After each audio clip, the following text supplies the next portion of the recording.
नमस्कार अध्यापक साथियों, आज हम आपके लिए लाए हैं कक्षा 7 अर्धवार्षिक आकलन में विषय सामाजिक विज्ञान का हल। पहले प्रश्न का सही उत्तर है विकल्प ख, नदी घाटी। दूसरे प्रश्न का सही उत्तर है विकल्प ग, सड़क। तीसरे प्रश्न का सही उत्तर है विकल्प ख, बाणभट्ट। चौथे प्रश्न में विकल्प ख, पल्लव। पांचवें प्रश्न में विकल्प ग, संविधान।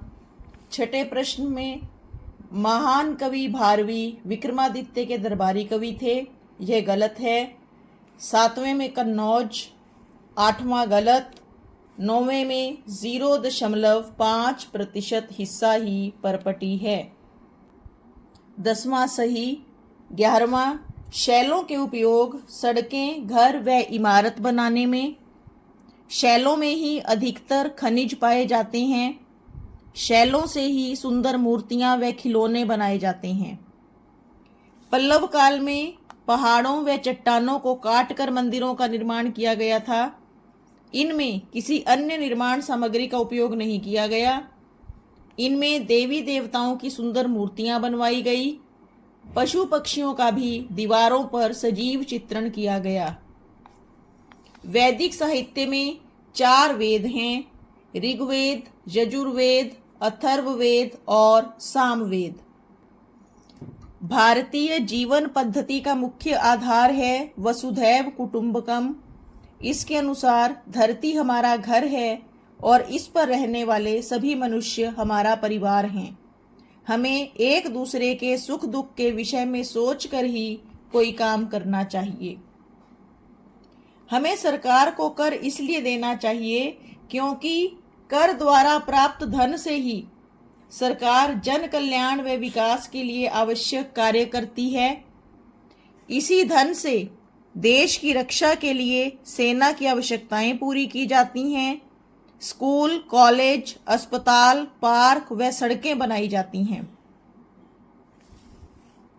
यदि हमारी माँ, ये वे लोग जो घर के काम में लगे हैं, एक दिन के लिए हड़ताल पर चले जाएं, तो जीवन थम जाएगा।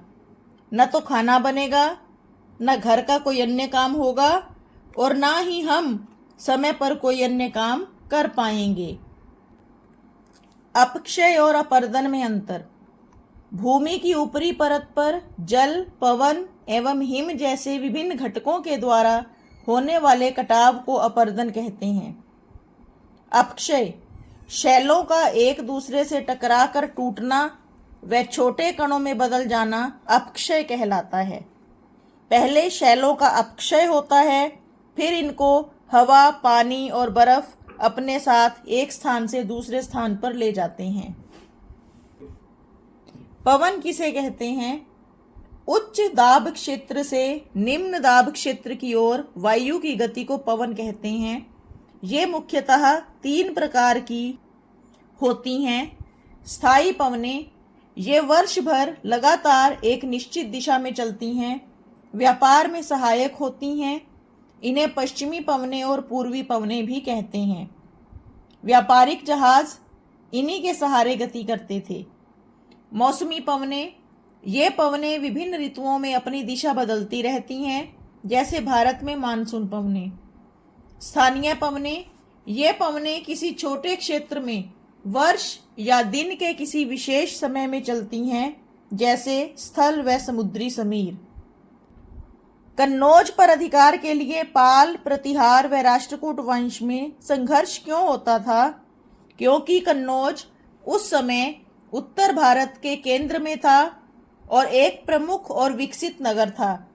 यह हर्षवर्धन की राजधानी रहा था, इसलिए यह एक संपूर्ण रूप से विकसित नगर था। इसके आसपास का क्षेत्र बहुत उपजाऊ था। यह संस्कृति और व्यापार का केंद्र था। कन्नौज पर अधिकार का अर्थ था आसपास के संपूर्ण उपजाऊ क्षेत्र पर आधिपत्य। इसीलिए इन शासकों में कन्नौज पर कब्जा करने के लिए युद्ध होते रहते थे। ये वीडियो यहाँ समाप्त होती है। देखते रहिए स्टडी विद प्रेक्षा 5483। हमारे चैनल को शेयर कीजिए, सब्सक्राइब कीजिए। धन्यवाद।